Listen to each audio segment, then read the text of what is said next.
going live. 1 million ravers going live. Good morning, 1 million ravers going live. Good afternoon. What? Good morning, good afternoon, guys. You already know we're in episode 5, bro. Let's let that marinate real quick. We're in episode 5.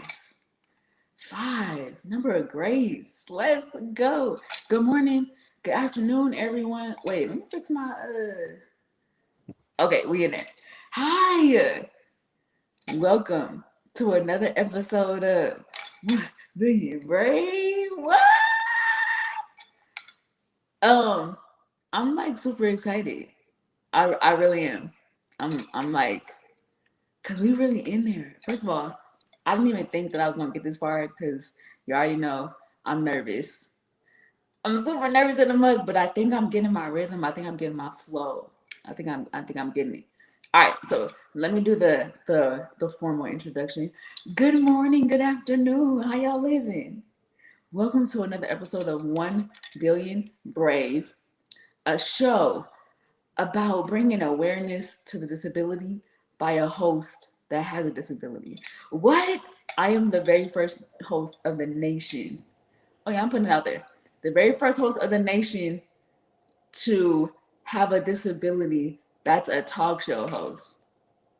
I'm gonna see over y'all. I don't care what nobody say. Over. I'm coming for you. Keep the door unlocked, okay? Because when I come in, be like, oh, what up, though? Okay. I'm sorry. I told y'all I'm hyped. Good Pink Diva Rock Star in the hey, Pink Diva Rock Star. All right, so let's get into it. Thank you guys for tuning in. I definitely appreciate it so much. You guys definitely didn't have to. So I thank everyone for tuning in. I thank everyone for the replay that's gonna watch it later because I know y'all are if I can't make it. People do have work. And yeah, all right, so house rules. 1, no profanity on this show. Myself or the guests that will be coming on in the future. We won't get down like that. 2, I am a Christian, so you will be hear me talking about Jesus Christ. You will, because that's where my source comes from. 3, we will be no bashing of religion, politics, none of that. Race, gender, nah. From one blood, he makes all the nations. That's the book. So that's how we're gonna rock out. 4, this show is to bring awareness and information, confidence to the disabled community. We get overlooked so often. So me being a part of disability, me being a part of the disability community, I love to bring awareness. So the guests that you'll see in the future that'll be coming on are from all different walks of life. Some are not disabled, but they have connections with people that have a disability. So their lives will be known. And I love bringing awareness and reminders of not so much who we are, but whose we are, because you got to know your purpose in order to live this life. So, episode 5, what's the title? Jukebox. We definitely gonna get into that. Why jukebox? But before we do that, I gotta do my 5-minute moment. All right, y'all. So look, let me tell y'all. Before the show, y'all always hear me say Gabe at the very end of each episode, right? So Gabe and I was talking, and we had the great debate. We had the great debate on what's a classic movie versus what's an old movie. And I'm gonna tell y'all, if everyone knows me knows, I'm a music head. So Sister Act 2 is not old. It's a classic. I don't care what nobody says. Sister Act 2 is a classic. Period. Like it is. And Gabe gonna come in and say that The Godfather and Roots is a classic but not old. What? No. I don't care. I don't care. I'm not accepting that. That's old. It's not a classic. Maybe I'm a little biased because um I don't watch those shows. I don't watch those movies in particular. But it don't matter because Sister Act and Sister Act 2 are classics. They will never ever get old. I don't care. I don't care. Sister Act 2. Money Talks. Y'all remember Money Talks? Will never get old. That's a classic. What y'all think? What y'all think? Let me know. What's a classic versus an old movie? I definitely want to hear y'all. So look, um, if you guys were around in episode 3 and episode 4, y'all definitely heard me talk about the giveaway because there will be a giveaway. So what we're gonna do is we're gonna switch it up. Y'all see the question, right? Y'all see the question? Boom, right there. So the question is, when was a time when you felt stuck and you needed to break free from the cycle? I need you to put that in the comments. What I'm gonna do is at the very end of the show, I will announce the winner. So I need to see y'all. I need to see y'all stories in the comments. I may not have time to read them right now, but if I see y'all name in the comments and I see like a little longer than one sentence. Thank you, Money Talks. Okay, it's dope. It's a dope movie. It is. So if I see y'all, if I see more than one sentence, more than one line in the comments, I'm definitely going to um, shout y'all out. And at the end of the show, I will announce the winner. So, Gabe, put up the question one more time. I definitely want to see y'all answer in the comments. Question for the giveaway that will be announced at the very end. When was a time you felt stuck and you needed to break free from the cycle? That's it. Let me know. I want to know. All right. So, episode 5, Jukebox. Man, this I'm letting y'all know now. I'm not gonna cry.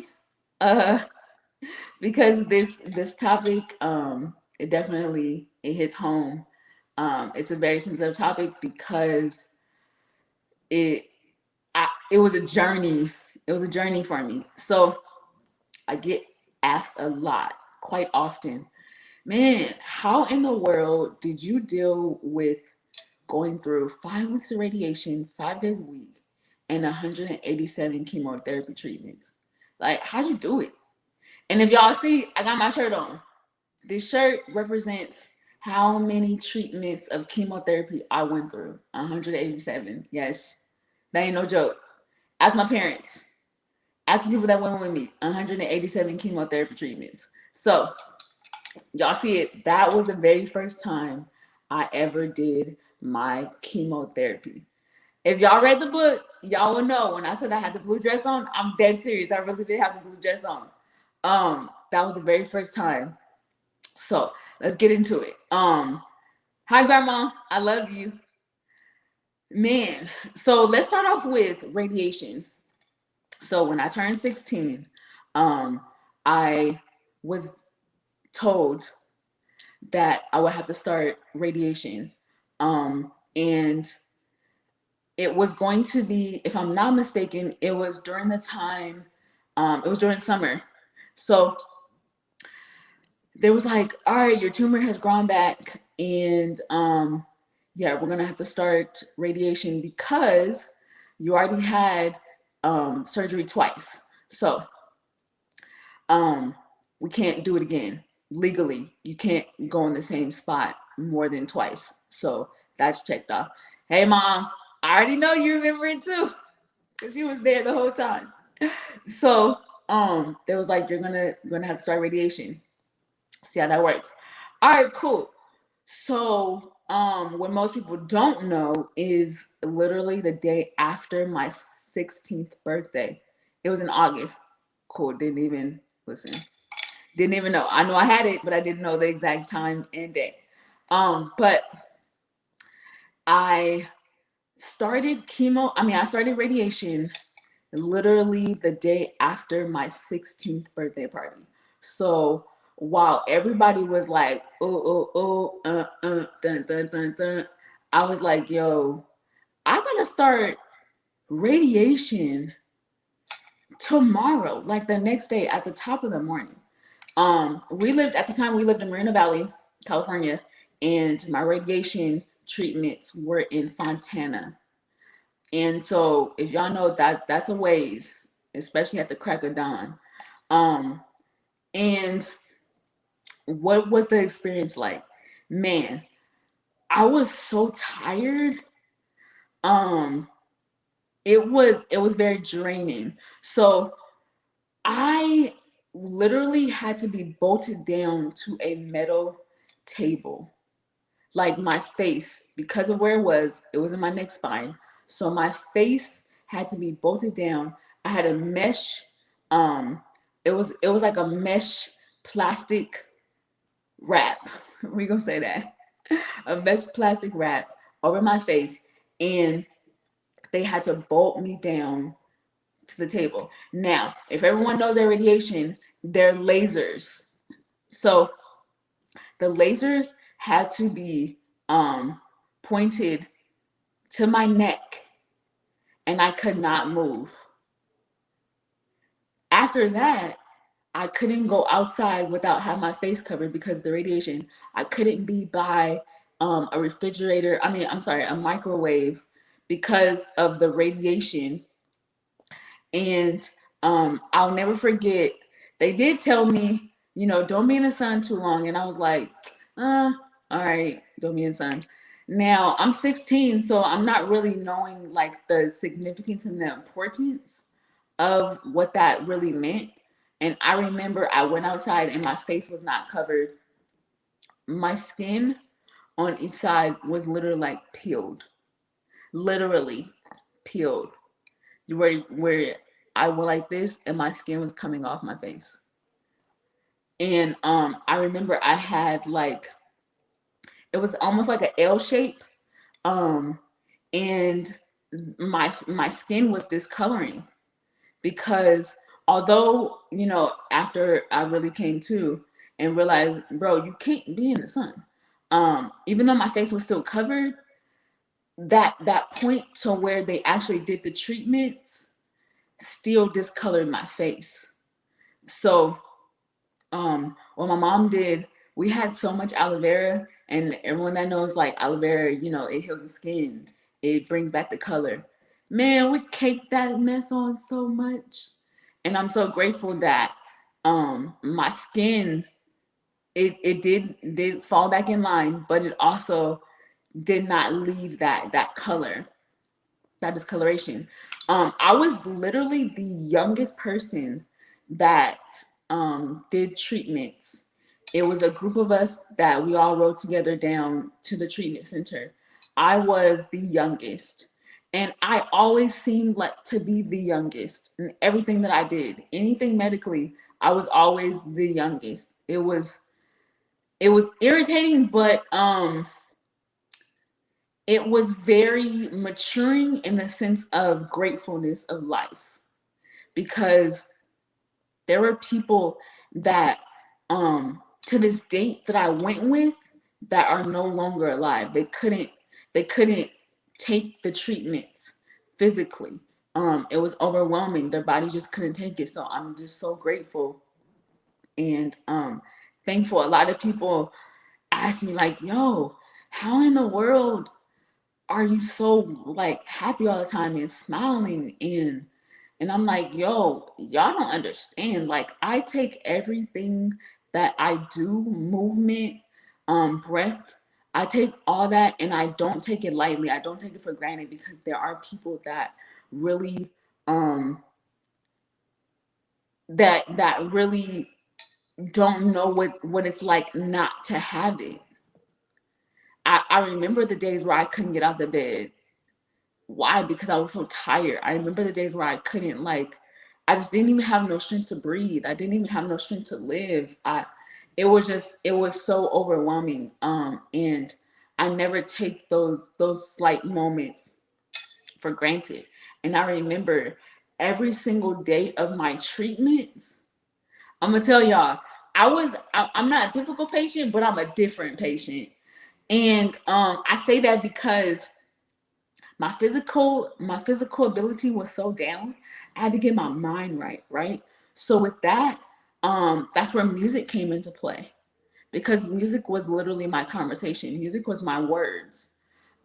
So during my radiation treatments, I brought, back then we had CD players. CD players was like rocking. That was like super heavy. So I had like a list of CDs. Like that was my life. So I remember during my radiation treatments, I would have a group called Remedy. Shout out to Remedy.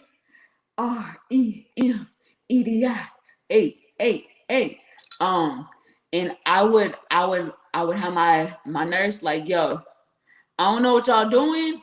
I don't know what the other patients do, but I need music being played every single time I am in that radiation room. And I need it played loud because I needed strength. I really did. I didn't have it. So that was my strength.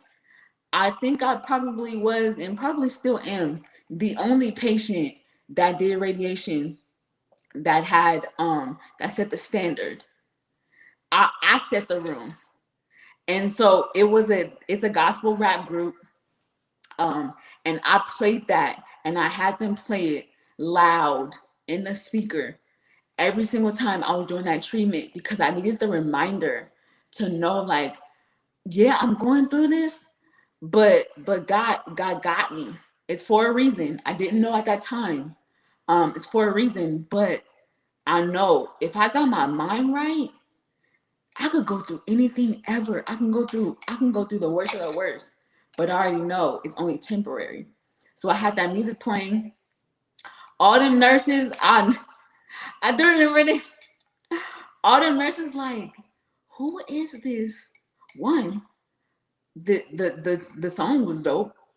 Two, and I had it on repeat. Two, how this patient gonna come in and have this music playing during our work hours? I don't care about your work hours. Shoot, I do not care about your work hours. I need my mind right. And I need y'all to know every time I come in, we're gonna set this atmosphere to keep God first.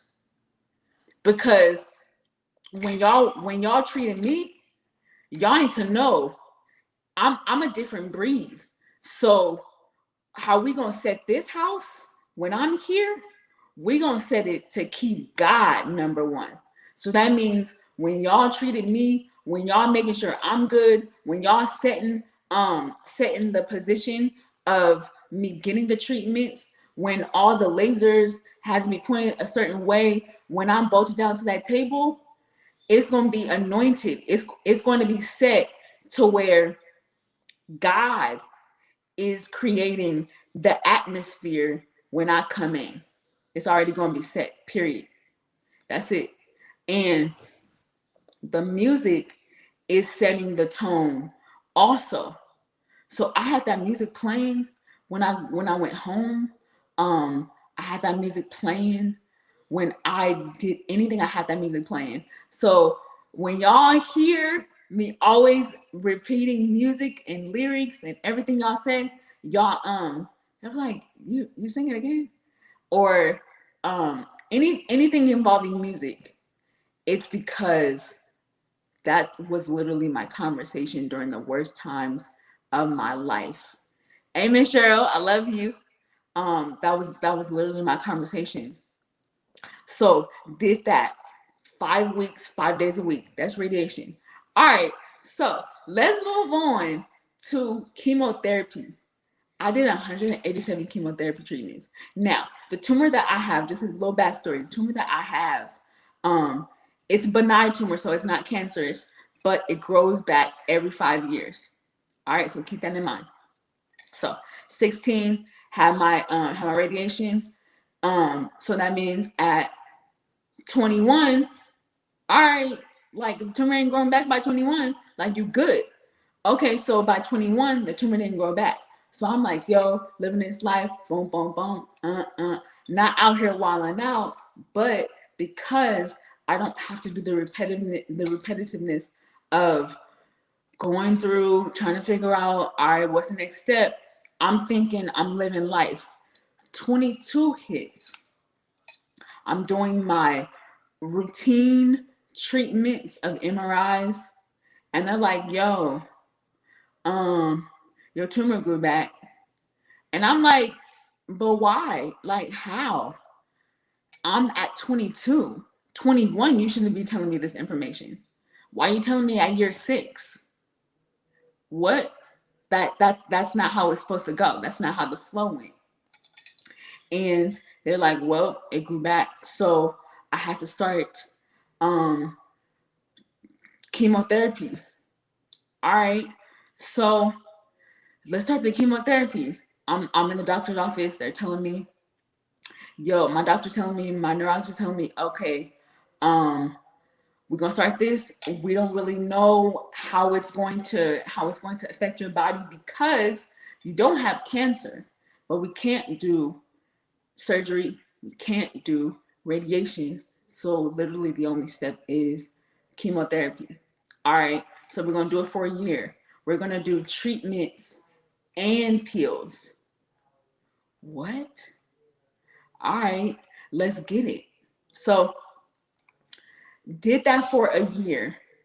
And at the picture that y'all saw, the very first picture, that was literally the very first day that I started chemotherapy. Now I'm not knowing that uh chemotherapy treatments, they been wearing sweats, hats, scarves, you know, real comfortable clothes. I'm coming in looking like I'm about to start my day as a supervisor at a doggone Fortune 500 company, and they looking at me like, ma'am, what, do you know where you are? Because the mindset was, I didn't know what I was getting myself into until I actually started. All right, so let's get into it. Chemotherapy, man. Um, I did my first year. I was sick as a dog, sick as a dog, like for real, for real, for real. Um, I did it, and literally every single treatment, I had music playing because I didn't really, like I said, I didn't really know what I was getting myself into. But when I felt that, and I was like, my body literally was shutting down on me because I was so exhausted. I'm used to pain, and I'll tell anybody this. I don't know what it feels like not to be in pain. I'm in pain every day. So this is just a plug. When people ask me, yo, how you doing? How you feeling? That personally, it bothers me because I'm like, I don't like to be that mundane, that depressed person. Like somebody asks me how you feeling, and I'm like, I'm hurting. I'm in pain. So I'm good. That's always gonna be my answer, right? I'm good. And um going through those treatments, I would have music playing every single treatment. The people, my nurses, would know when I walked in there, I'm gonna be having some music playing. I didn't care who was around. You're going to hear me singing, you're going to hear music. Why? Because typically, if you go to a chemotherapy treatment center, you would see it's very like sad and depressing, and um it's a feeling of this is the last of you, but this ain't the last of me though.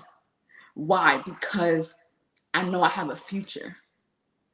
And what I came to realize was going through those, if I didn't have music, I would not be alive today. And I'm so dead serious when I say that. Why? Because I didn't really realize how much I needed those words, how much I needed the songs, how much I needed my mentality and my mindset to continue to have hope. You had to have I personally had to have hope in knowing that there is a future beyond this treatment. And because I did it for a year, and then after that year, my doctor seen that, okay, this is working, so let's continue on. Okay, how long is continuing on? We don't know. We're just gonna keep it going until your body shut down. What? What does that mean, Doc? What do you mean? We're just going to continue on until your body tells me that we're done. What does that look like? So imagine you hearing that, right? Okay, your body's continuing on for 6 years. What? One, that's God. Two, that humbled me. And Lisa, I love you. That humbled me in knowing these doctors, they're doctors, but God is the one. Like, I'm gonna say it like this. In my mind, God's like, bro, let's not forget who actually is the boss here. Don't think it's them doctors. Let's be very clear at that. Why? Because I was only supposed to have a 5-year gap of when my tumor was growing. My tumor grew back at year 6. Who the boss? Let me know. Who the boss? So that humbled me in realizing, all right, God, one, I'm not going to I'm not going to put my faith so much in reports. Two, obviously, this is adding to my story. You know what I'm saying? And I say that because with the music, it gave me life and continuing on 6 years. 6 years. Who do you know ever that has done 6 years of chemotherapy with their hair didn't falling out, none of their organs shutting down? I didn't lose weight. No, I needed to at that time, but I didn't lose weight because of treatments. My discoloration in my skin never changed. Who? That's only God. God preserved my life to go through all those years of chemotherapy treatments to show who God is and how God will preserve your life. And that was the reason why I when I found the scripture, Psalms 119:50, my comfort in my suffering is this, your promise preserves my life. That I literally started saying that every day during my, whoo, don't cry, Dōmo. Do not cry, do not cry, do not cry, do not cry. All right. I literally said that every day during my chemotherapy treatments because I didn't know when my last treatment was going to be. I didn't know. And the beautiful thing out of that is, even my doctor now, the two things. One, every doctor that I had, was the head chief of that department. That's all God. That right there, even that alone, let me know that through my struggle, through my challenges, through my trials, he gonna still present you with the best. He gonna still present you with the best. Who do you know? I don't even know. Every single, now I got about 18, 19, 27 doctors in each department of Kaiser. Every single doctor that I have is the head chief of that department. That's God right there. Two, my neurologist, he is, now, I go to his office every 6 months. He got so many doggone certificates on his wall. He know beyond the knower of knowing about the brain and about chemotherapy and about treatments and about tumors. He was even like, how in the world did you survive and live through 187 chemotherapy treatments? And you talking to me, you walking, you driving to your chemotherapy treatments the last 2 years? How in the world? He ended up doing a study from my testimony because he did not understand how that works. Now, he been doing his practice for over 20 years and got the certificates to prove it on his wall. He was like, every time I came in with my parents to do my checkup, he wanted to see how I was doing, how I was feeling, all that. He's like, what? Well, okay, so I don't really know what else to say because I can't really diagnose you with nothing else because you look totally fine. Are you sure you're doing chemo? You're sure you're doing the treatments? And I'm like, uh, yeah, bro, my body is definitely showing that I'm doing the treatments. But because I kept the music, because I reminded myself every day with the scripture and the music and the lyrics, and every single time I went to my treatments, I had music playing. I was setting the atmosphere. I was walking in there with confidence. I was walking in there knowing this ain't about to kill me.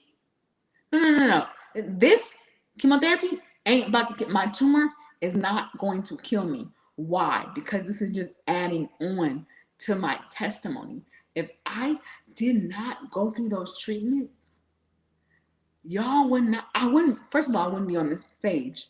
One. Two, what story would I have to let y'all know how real God is? What story? The music is what was my source and the reminder of knowing. Renew your mind daily. One, and if you keep your mind stayed on Him, He'll give you perfect peace. What does that mean? My comfort in my suffering is this: your promise preserves my life. I don't care what you're dealing with, and now I'm talking to y'all. I don't care what y'all dealing with. I don't care. It's the hardest thing ever. And Miss Cheryl, I know right now you're going through chemotherapy, you're going through the treatments, you're going through radiation, you've had all that. And so I'm gonna speak to you, and other people can listen. Miss, ma'am, it can look like the hardest thing of life. Like I can't even wake up. I can't even go to the restroom. I was crawling to the bathroom. That's how tired I was. That's how tired I was. And I deal with pain every day. I would choose pain over tiredness any day of the week because pain I can endure.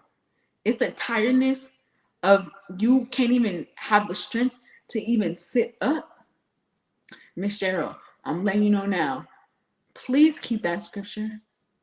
Find the source. Music was my source. And that's how I was able to endure 187 chemotherapy treatments. That's how I was. Find that source to keep your mind strong. You keep your mind stayed on Him, He'll give you perfect peace. And even still to this day, my parents will tell you when I have my days of like my body has shut down, my body is tired, music, I still play music. There's been so many times where I'm in my room for days, because I don't have no strength. My mom will come in my room just to check in on me. You know how moms do. You know how moms do. She hears the music playing, and I could be knocked out. The music is literally right next to my ear because I know if I can endure 187 chemotherapy treatments radiation for 5 weeks, and with the music being my source, then I know why switch it up. I know what helped me. So even to this day, I'm still using it. I'm 4 years sober of chemotherapy. I'm 4 years sober of chemotherapy. And I still know that without music, without keeping my mind going with the strength and the words of music, that's my conversation. Without that, yo, what else you got? Because that's going to remind me, oh, this is just adding on to your testimony.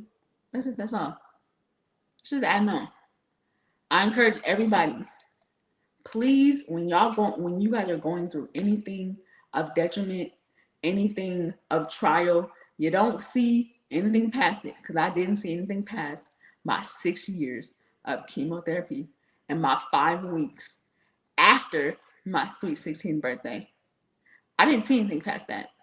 But I knew if I had music, I knew if I kept that playing, it would keep my mind renewed. Keep my mind renewed. The peace came. Anything that you guys are going through, keep a scripture, find something that'll keep your mind stayed on him, and I promise you get that peace. I got one thing to ask y'all. Have y'all put in the comments when you guys felt like y'all was stuck? I want to see it. I want to see it. Miss Christina, I love you too. I love y'all. Have y'all put it in the comments? Because I want to give y'all the giveaway. I'm going to give y'all 3 more minutes. 3. Tres mucho. I hope that's it. I hope that's it. I don't know. I'm not really Spanish at all. But put in the comments for the giveaway. I want to give y'all something. Put in the comments. When was a time you felt stuck and you needed to break free from the cycle? Put that in the comments. And I want to give y'all this gift that I got because it's super dope. And I'm just cool like that. It's because I love y'all and I appreciate y'all. Please, I beg of thee. Giving is giving. And I want to give because I'm a giver. Because that's what we do. Okay, listen. Word value for today is, are y'all ready for it? Are y'all ready for it? Oh, what's my word value? Find your willpower. Your future needs it. Woo! Yeah, that's the word value for today. Find your willpower. Your future needs it. That's powerful. Okay, so look. This is what I'm going to do. Miss Christina, I see you. Miss Cheryl, I see you. Lisa, I see you. All right. So I saw a few people give their stories of when they felt stuck for the giveaway. That's what I'm going to do. That's what I'm going to do. Because I love y'all so much. Everybody that answered the question, y'all get the giveaway. That's just what I'm going to do. We're going to switch it up a little bit. Why give one person a gift when I appreciate all y'all? So the giveaway is going to be, I'm going to give you guys a personalized hand-cut copy of my book, and I will send it to each and every person that has answered the question. Each and every person. All y'all winners. We ain't gonna select one. We're gonna select all y'all. So please send me you guys' address and your name so I can make sure I write it down right in the book. Please send me guys' address and your name to my Gmail email. It's coachdomojones@gmail.com. Send me your name and your address so I can send you guys a copy of my book. I'm going to sign it, like literally sign it and mail it straight to you.